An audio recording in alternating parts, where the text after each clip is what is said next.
Hello everyone, welcome to my channel. कैसे आप सब? होप आप सभी ठीक होंगे। तो आज का जो वीडियो है उसमें जो है हम मेजरमेंट के आगे के क्वेश्चन देखेंगे, प्रैक्टिस सेट के।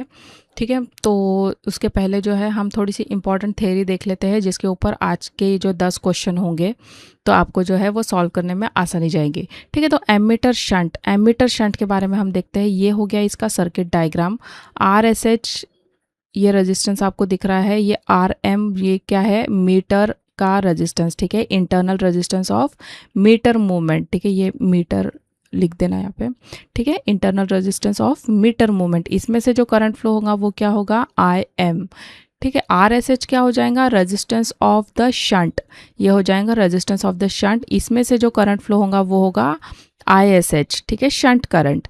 नेक्स्ट आ जाता है ये टोटल करंट, जो कि डिस्ट्रीब्यूट हो जाता है आई एस एच में और आई एम में। ठीक है, करंट टू बी मेजर, ज़्यादातर ये वाला करंट जो है वो निकालने के लिए आता है। तो फॉर एग्जांपल अगर आपको आई एम दिया हुआ है तो आप आई एस एच जो है वो इजीली निकाल पाएंगे। ठीक है, यहाँ पे क्या होता है? Voltage drop across shunt is equal to voltage drop across meter movement. ठीक है, मतलब कि I s h R s h equals to क्या हो जाएगा? I m R m. ठीक है, ये इक्वल हो जाएगा किसके? इसके। तो सिंपली यही से जो है इन्होंने वैल्यूज़ निकालनी शुरू की है। ठीक है, आई एस एच क्या हो जाएगा? आई माइनस आई एम। ठीक है, क्योंकि टोटल आई कितना है? आई इज इक्वल टू क्या है? आई एस एच प्लस आई एम। तो हमको क्या निकालनी है यहाँ पे? आई एस एच की वैल्यू। आई एस एच क्या हो जाएगा? Total I minus I am, यही हमने पुट किया है। ये हो गया आई एम। सॉल्व किया है इसको, तो सॉल्व करने के बाद ये हमको एक्सप्रेशन मिल गया है। तो यहाँ से जो है आप मल्टीप्लाइंग पावर, ये इस पे क्वेश्चन आते हैं एक्चुअली। मल्टीप्लाइंग पावर ये निकालने के लिए बोलता है। ठीक है, तो इसका फॉर्मूला एक तो ये हो जाएगा m equals to I divide by I m, total current upon meter current. ठीक है, और या तो फिर अगर ये नहीं दिया रहा तो ये दिया रहेगा इसमें। ठीक है, तो इस पे से जो है हम मल्टीप्लाइंग पावर जो है निकाल सकते हैं। Resistance of shunt R s h निकालने के लिए क्या होगा? R m divide by m minus one. M क्या है यहाँ पे? Multiplying power. ठीक है, तो होप आपको ये जो है ये इमेज ये समझ में आया होगा, क्योंकि इसी के ऊपर जो है आज के क्वेश्चंस है। तो चलिए जंप करते हैं फटाफट से क्वेश्चंस के ऊपर। तो shunt are generally made of copper, aluminium, silver या फिर मैग्नीन। तो इस क्वेश्चन में पूछा गया है कि एमीटर के शंट रेजिस्टेंस को बनाने के लिए जनरली कौन सा मटेरियल हम यूज़ करते हैं। तो शंट का रेजिस्टेंस बहुत स्टेबल होना चाहिए, यानी टेम्परेचर बढ़ने या घटने पर उसकी रेजिस्टेंस में बहुत कम चेंज होने चाहिए। तो मैग्नीन का टेम्परेचर कोएफिशिएंट ऑफ रेजिस्टेंस जो है वो बहुत लो होता है, ऑलमोस्ट निग्लिजिबल होता है, और इसी वजह से करंट मेजरमेंट एक्यूरेट रहती है और रीडिंग पर टेम्परेचर का इफेक्ट भी जो है वो नहीं पड़ता। इसलिए शंट बनाने के लिए हम क्या यूज़ करते हैं? हम यूज़ करते हैं मैग्नीन का। ठीक है, option number 4 will be the correct answer. ये कुछ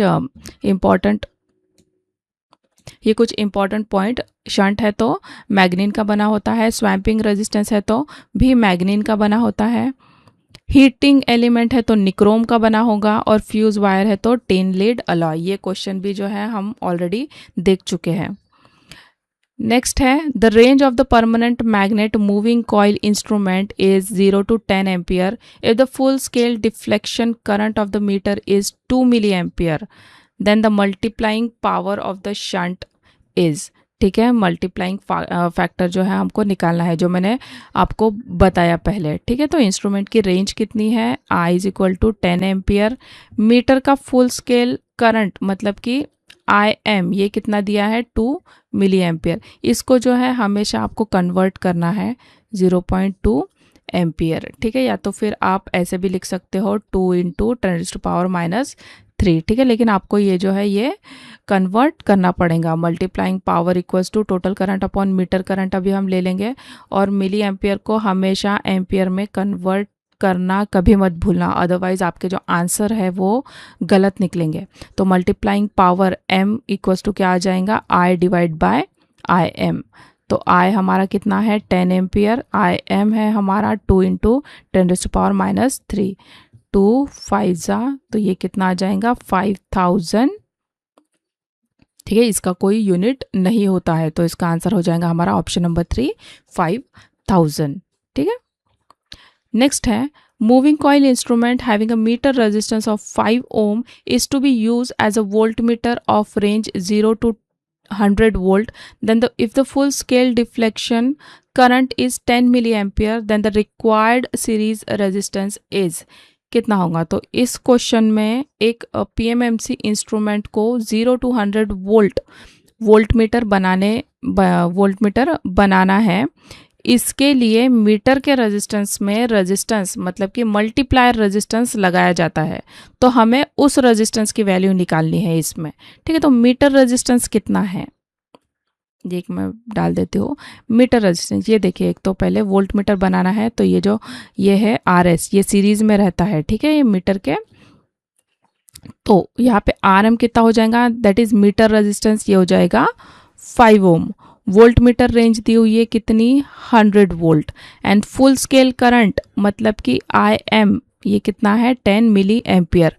फिर से आपको कन्वर्ट करना होगा, ये मैंने बताया था कि करंट जब भी दिया रहा तो आपको उसको कन्वर्ट करना है एम्पियर में। तो मिली एम्पियर है तो 10⁻³ एम्पियर, ठीक है। अब फॉर्मूला क्या यूज़ हो जाता है यहाँ पे फॉर्मूला यूज़ होगा RS = V divide by IM minus RM, ठीक है। हमने स्टार्टिंग में ही ये वाला फॉर्मूला देखा। तो सबसे पहले जो है हम टोटल रेजिस्टेंस जो है इसका निकाल लेंगे। टोटल रेजिस्टेंस कितना होगा, R = 100 वोल्ट डिवाइड बाय ये करंट 10 × 10⁻³ तो ये आ जाएगा हमारा कितना। चाहे तो एक साथ भी आप वैल्यू डाल सकते हो, that is not the issue.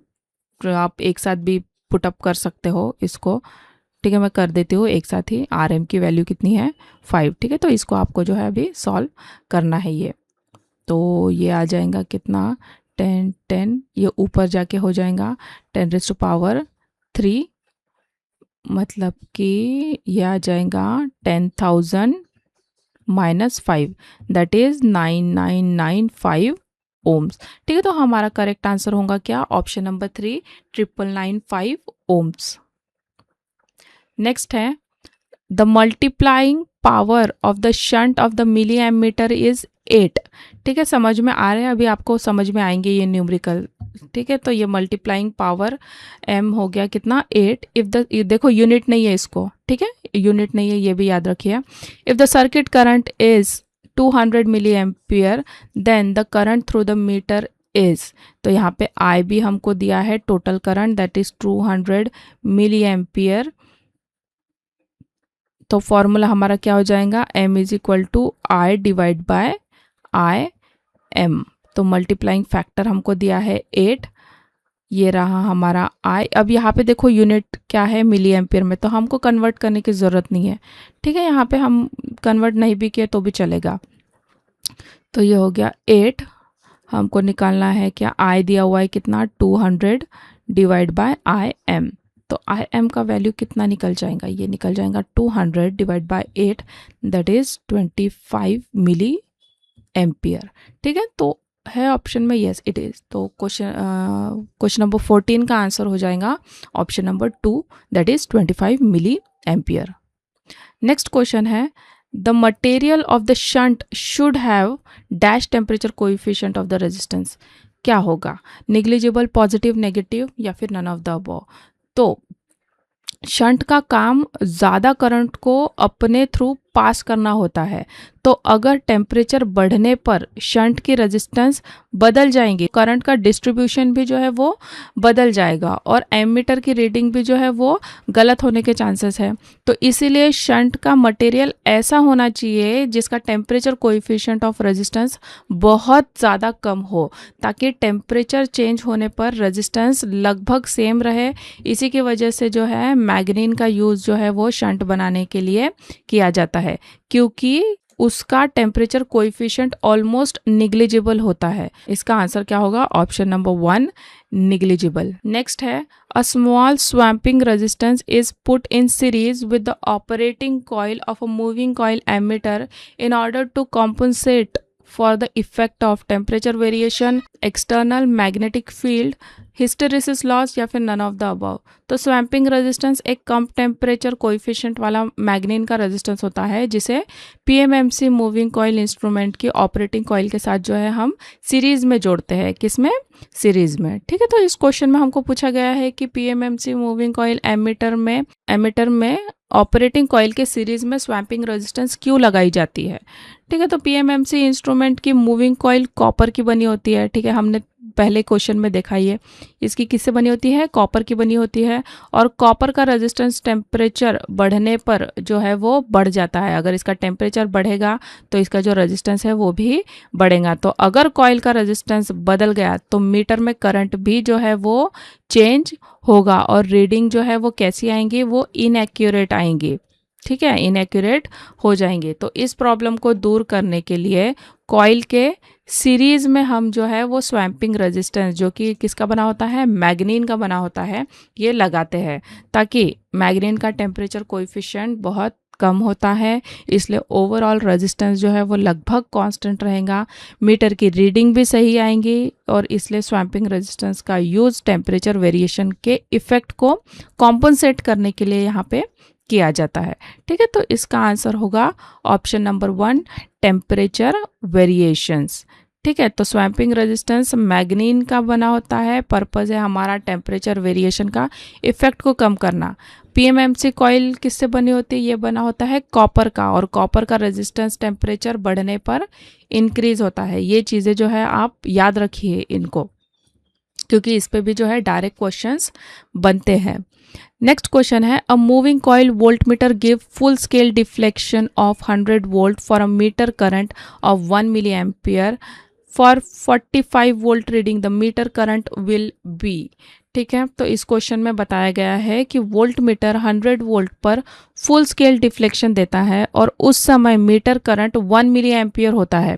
अब हमने 45 वोल्ट पर मीटर में कितना करंट होगा ये जो है हमको निकालना है। ठीक है, तो फुल स्केल वोल्टेज इसको हम V1 मान के चलते हैं, तो ये हो जाएगा 100 volt. Full scale current that is I1 इसको हम मान के चलते हैं 1 मिली एम्पियर, मतलब कि ये गिवन ही है। अब रिक्वायर्ड वोल्टेज ये हो गया V2 दैट इज़ 45 वोल्ट। अब पीएमएमसी वोल्ट मीटर में करंट और वोल्टेज डायरेक्टली प्रोपोर्शनल होते हैं, इसलिए हम जो है V1 I1 equals to V2 I2 हम ले लेंगे। तो I2 हमको बेसिकली निकालना है यहाँ पे, तो ये क्या आ जाएगा V1, ये क्या हो जाएगा V2 into I1 divide by V1।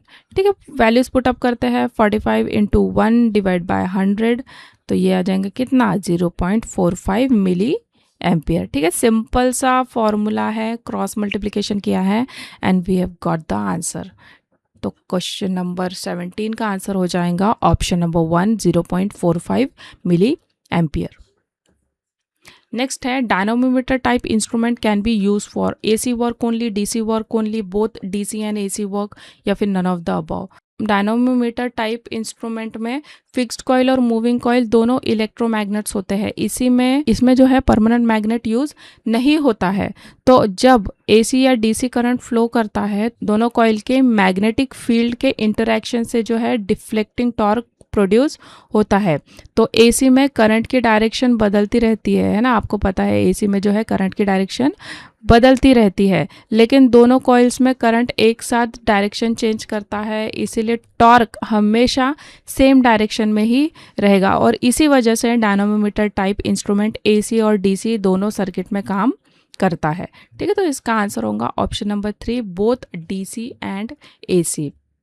ये थोड़ा सा याद रखिए आप, पीएमएमसी इंस्ट्रूमेंट डीसी पे वर्क करता है, मूविंग आयरन एसी और डीसी के लिए सुटेबल है, एंड डायनामोमीटर टाइप भी एसी और डीसी के लिए। ये जो मैंने टेबल आपको बताया था क्वेश्चन नंबर 4 केस में, तो उसमें से ही देखिए आपको डायरेक्ट क्वेश्चन मिला है यहाँ पे।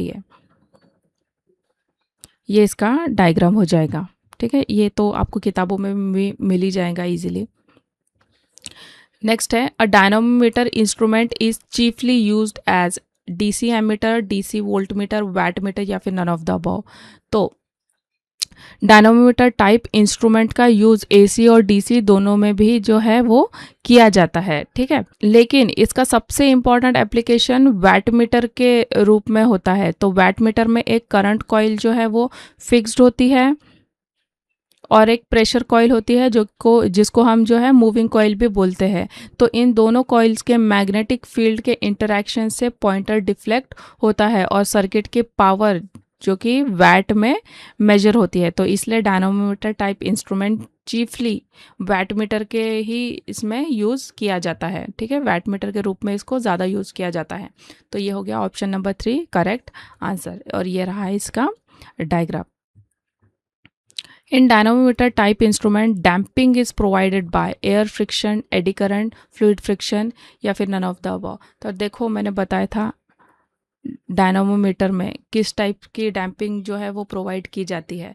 तो इस क्वेश्चन में आपको जो है ये डायरेक्टली आ जाना चाहिए। तो डैम्पिंग का काम पॉइंटर की अननेसेसरी ऑसिलेशन को रोकना होता है ताकि पॉइंटर जल्दी अपनी फाइनल पोजीशन पर आ जाए। तो सबसे पहले अपने दिमाग में आ जाता है एडी करंट। तो डायनामोमीटर टाइप में जो है एडी करंट डैम्पिंग यूज़ नहीं की जाती क्योंकि इसका मैग्नेटिक फील्ड बहुत वीक होता है, इसीलिए इसमें एयर फ्रिक्शन डैम्पिंग का यूज़ किया जाता है। किसका? एयर फ्रिक्शन डैम्पिंग का यूज़ जो है वो किया जाता है। एयर व्हेन एक एनक्लोज चैम्बर में मूव करता है और जिससे हवा का रेजिस्टेंस मिलता है और पॉइंटर जल्दी से स्टेबल हो जाता है। तो इसीलिए डायनामोमीटर टाइप इंस्ट्रूमेंट में डैम्पिंग जो होती है वो किससे प्रोवाइड होती है? वो एयर फ्रिक्शन से प्रोवाइड की जाती है। ठीक है, तो ये थे क्वेश्चन मेजरमेंट के। होप आपको ये जो है पेपर प्रैक्टिस सेट पसंद आ रहा हो। अगर आपको अच्छा लगता है तो प्लीज़ आप लाइक कीजिए इस वीडियो को, and thank you so much for watching.